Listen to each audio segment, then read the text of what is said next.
for those of you who are already there, we're going to start by saying y equals. Now, I can draw any of the graphs that I showed you this morning, okay? So just as an example, I'm going to compare, because I took a picture of all of them this morning. Oh, where's it gone?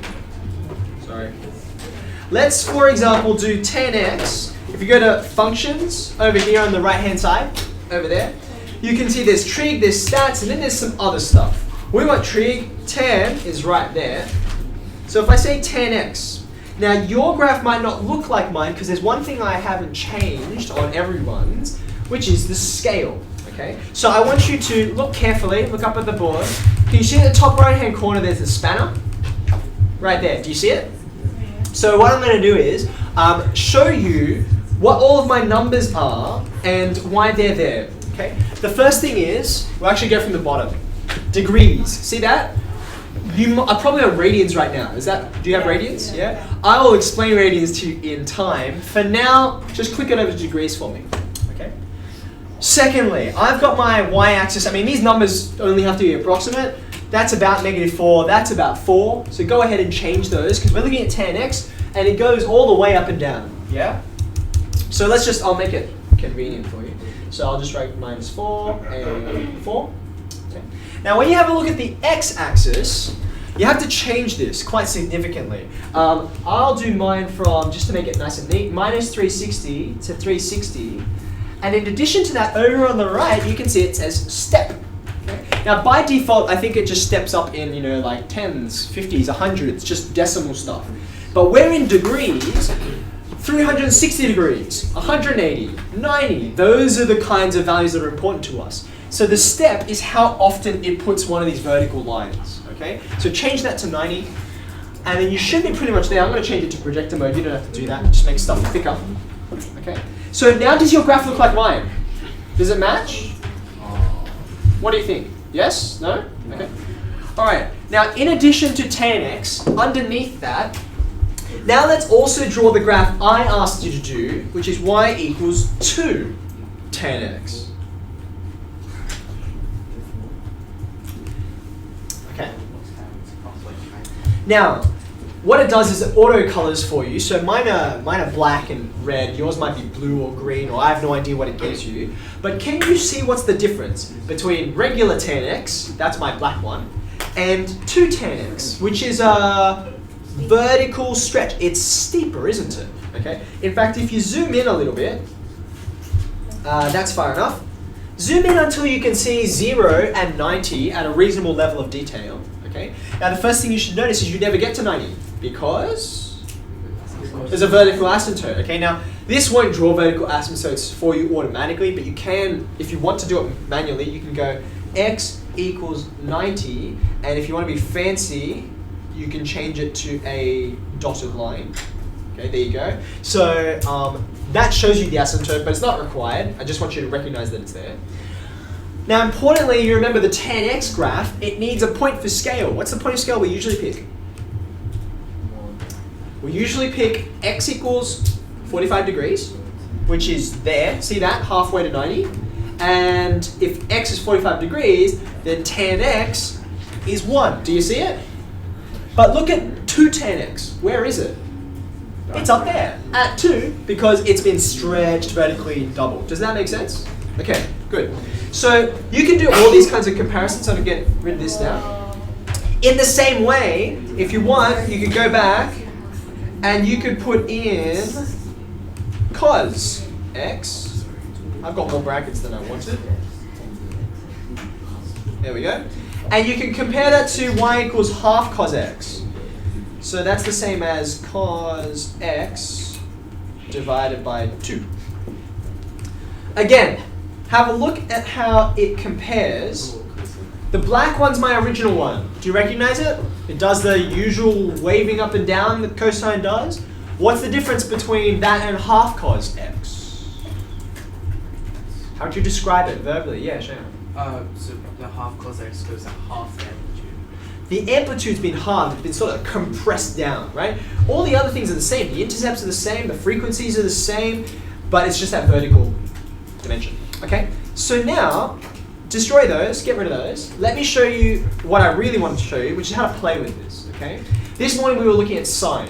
So what I'm going to ask you to do is write y equals, and the point is, if you want to change frequency, amplitude, phase, you can change those by any numbers you like, not just 1 or 2 or 30 degrees. So to say anything you want, I want you to follow carefully on what I'm about to write. Y equals A sine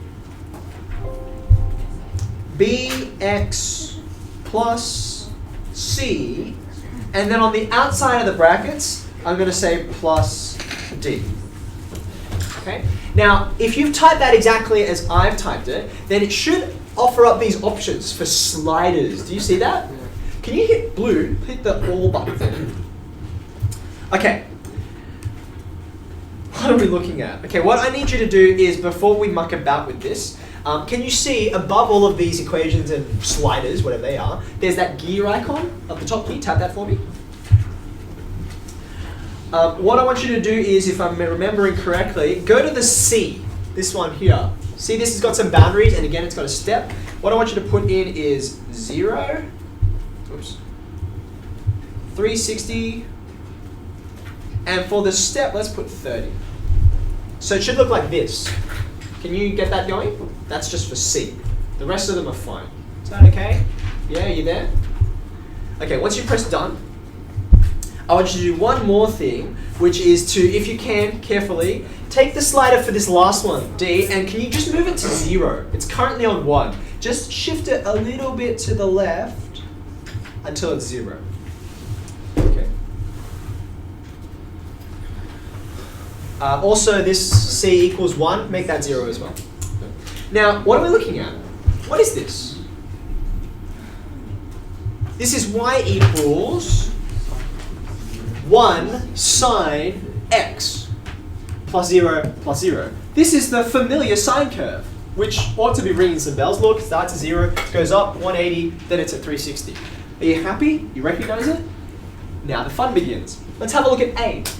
A is this coefficient right out the front, over here, right? So if you take your mouse and you slide A, let's slide it to the right slowly, okay? What you should notice is, oh, right.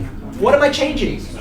I'm changing amplitude. I'm just stretching it out vertically, okay? You can bring it back down to 1,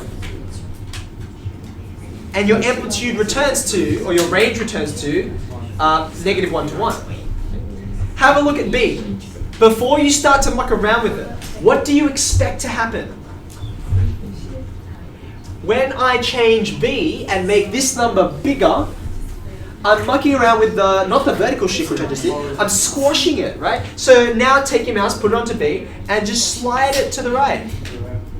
And do you see the frequency and the period changing? Does that make sense?